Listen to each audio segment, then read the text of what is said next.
Guys, so today we're gonna be sauteing some potatoes with a red onion that I had given you from last week.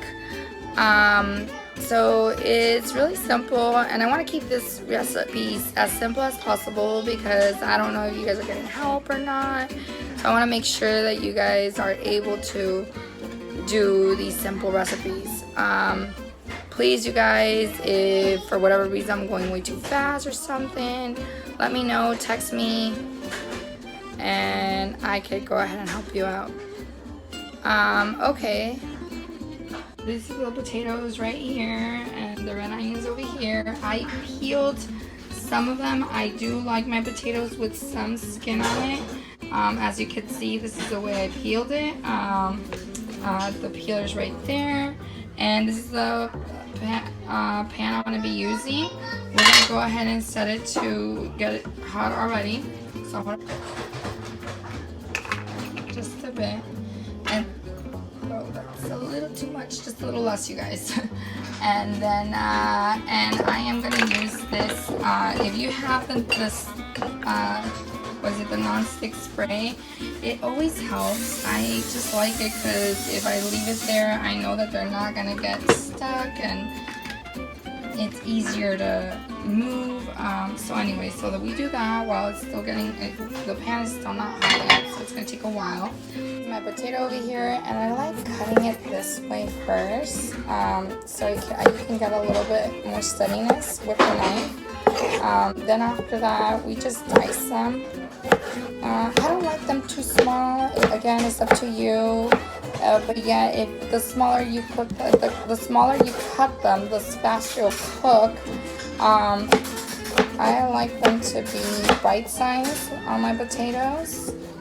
And I'm gonna go ahead and put this in another pot because I like to cook my onion first. I like it well cooked. I want to make sure that that's very well cooked because I only like cooked onion. I really do not like raw onion. As you can see, I just cut the ends of the onion, and now I'm going to take off the first layer. The first layer, you really don't do much with it, and you want to make sure it's clean and nice and neat, and all that you're gonna get underneath of at least 1 or 2 layers if you want to go even 2 layers. I think we're good here, so I'm gonna go ahead and I'm not gonna use the whole thing. This is a huge onion. I'm just really gonna use 1/4 of it. So I'm gonna go ahead, and this is all I'll be using for this. And now we're ready. And same thing with the onion. You want to just do for the onion, I'm going to cut it differently. I'm just going to slice it and thin slices,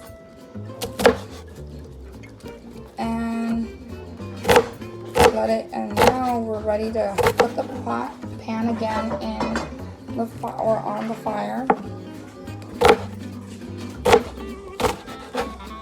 And we're done. So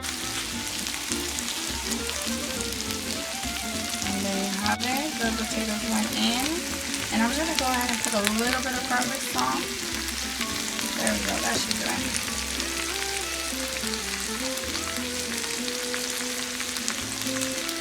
And then we're going to cover it up. The reason why we're going to cover it is so it could cook the potato all the way through. And this is going to take about a good 10 to 15 minutes. But you do want to stir it during that time. It's more like 15 to 20, you guys. 15 to 20 minutes stirring it. Not all the time. You want to set it down and cover it. So I'm going to go ahead and do that. I'm just turning it and moving it around so the garlic salt is all there. If you guys want to, and I do, I like pepper in my potatoes, so I will just put a little bit in there.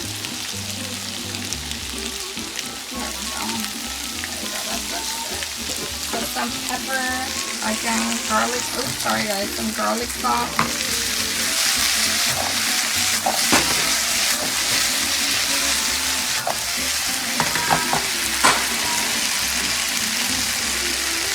garlic salt. And now that I have the pepper and the garlic salt in there, I'm ready to wait those 20 minutes like I've mentioned. So I'll see you back in 20. And again, during the process, make sure you stir it at least every 5 minutes. And we're going to check it one more time. And it looks like they're ready to go. They're ready to be served and put on to a plate, definitely. So the way that we're going to test these out to see if they're good or not, if you want to get a good size potato, like this one right here, stick your fork in and you'll feel it. You'll feel like if it goes softly through, there you go. You see how that soft went inside? Then that means that these potatoes are ready to be eaten. And you can do this multiple times. You can tell how when it's ready, it just smoothly goes in there. Now if it's not ready, and I'm gonna do it with a uncooked potato, it's really gonna feel the same way if it were to be uncooked. And now this is just the potato that I just got out of my fridge right now. It's gonna be really hard, and you're gonna feel the difference, definitely. You see how hard this is to get in there? It's just not working. So now you know that this is, and look, the potato is stuck to the fork. There's no way that's coming out. So that's when you know. Now I'm gonna go ahead and turn this off. Give it one last shake in here, and done. Ready to go.